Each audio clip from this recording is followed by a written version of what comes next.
체포와 관련돼서 계속 언급되는 것이 수방사 비원본 거인데요. 또 증인은 또 국방이나 국회에 나가서 이 부분에 대해서 자세히 설명을 하려고 하는데 민주당 의원들이 계속 말문을 막아서 말씀을 못 하신 걸로 보입니다. 수방사 비원벙커가 뭐 하는 곳입니까? 모두 다 아시지만 예. 국가 중요 시설이고 전쟁 지도부가 들어간 곳, 군사 지휘부가 들어가는 곳입니다. 그래서 언급하는 것 자체가 상당히 보안입니다. 예, 그렇죠. 제가 제일 안타까운 게 예. 국회에서든 어디서든 이런 얘기들을 언급 안 했으면 좋겠습니다. 예, 예. 이상입니다. 예, 알겠습니다.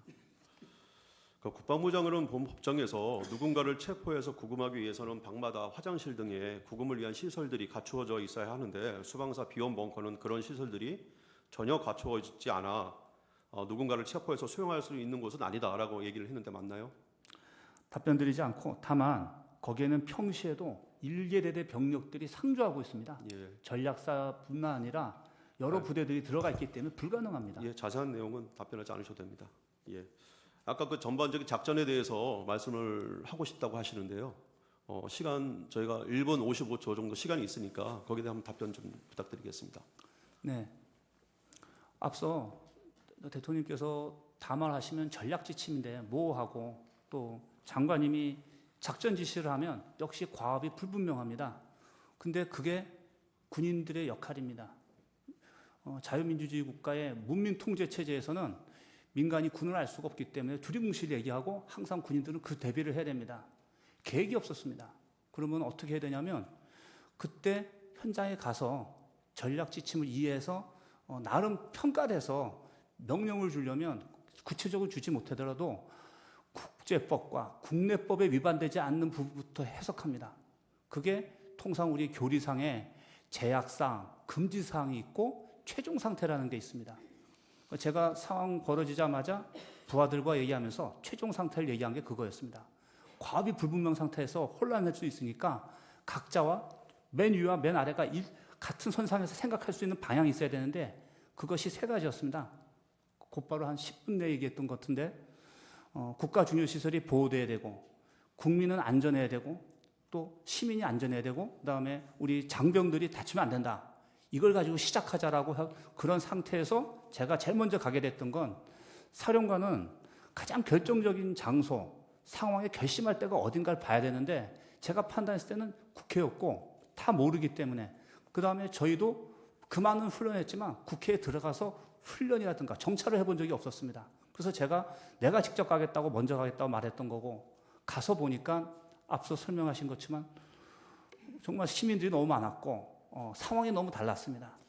그래서 제가 평가를 한 다음에 했던 금지사항 그게 두 가지였는데 장갑차 들어오지 마라, 장갑차 출동하지 마라, 그 다음에 모든 장병들은 총을 차에다 내려놓고 국회로 이동해라 이 지시를 한 겁니다. 그러니까 이게 막 상황은 되게 복잡했지만 군인들은 단순하게 해석해버려야 됩니다.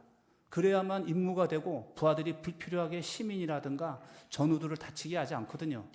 그래서 제가 해준 역할은 거기까지였고 그 다음에 현장에 도착하게 되면 분명히 전술제대 지휘관들이 저한테 자기들이 상평가에서 이렇습니다 라고 얘기하면 제가 그때부터 과업을 줄 수 있었는데 계엄이 해제가 2시간 만에 끝나다 보니까 도착도 못하고 끝나버렸습니다. 그래서 결론적으로는 제가 우리 부하들에게 작전 구상에 의한 하나의 과업들을 주지 못하고 끝나게 돼버린 겁니다. 이상입니다. 네. 제 주신 15분 하십시오.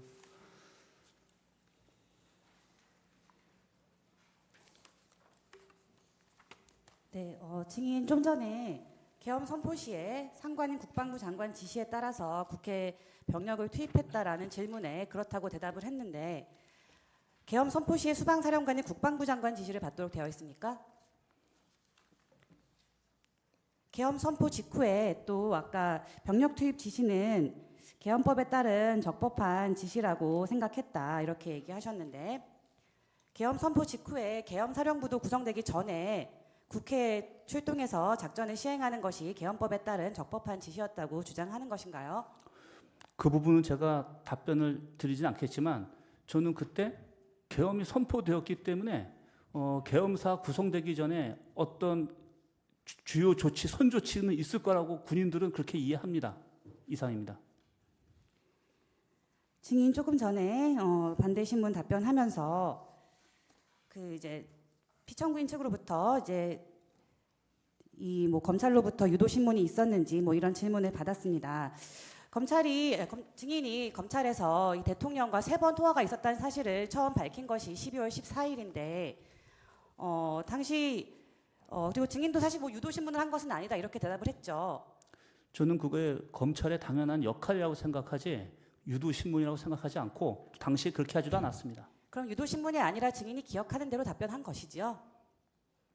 저는 기억나는 데만 얘기했고 다만 공소장에 올라 있는 내용이 제가 기억이 나는 부분만 얘기한 게 아니라 완전히 전부 다 얘기했기 때문에 그거에 다툼이 있을 거란 얘기를 한 겁니다. 그럼 증인이 다툼이 있다고 생각하는 부분은 4번째 통화가 중심이고 아까 첫 번째 통화는 인정하셨고 2번째와 3번째 통화가 있었던 사실까지는 다툼이 없으십니까? 그 답변 드리지 않겠습니다. 그 증인이 2번째 통화, 3번째 통화와 한 내용과 관련해서 부관의 진술이 있고 또 증인이 2번째 통화를 한 다음에 2번째 통화에서 받은 대통령의 지시를 조성현 대령에게 지시했다는 내용을 인정하는 조성현 대령의 진술도 있고 이렇게 관련된 뭐 증인의 뭐 부관이나 지휘관들의 진술이 있는데 이런 부분까지 다투실 예정입니까? 말씀드리지 않겠습니다.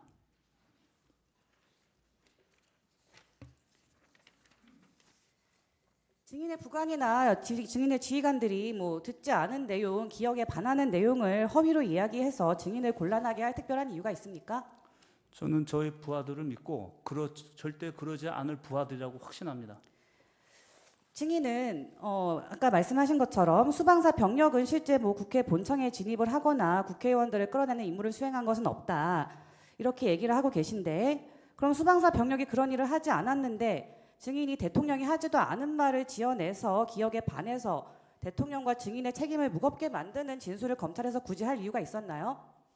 그 부분에 대해서도 답변 드리지 않겠습니다.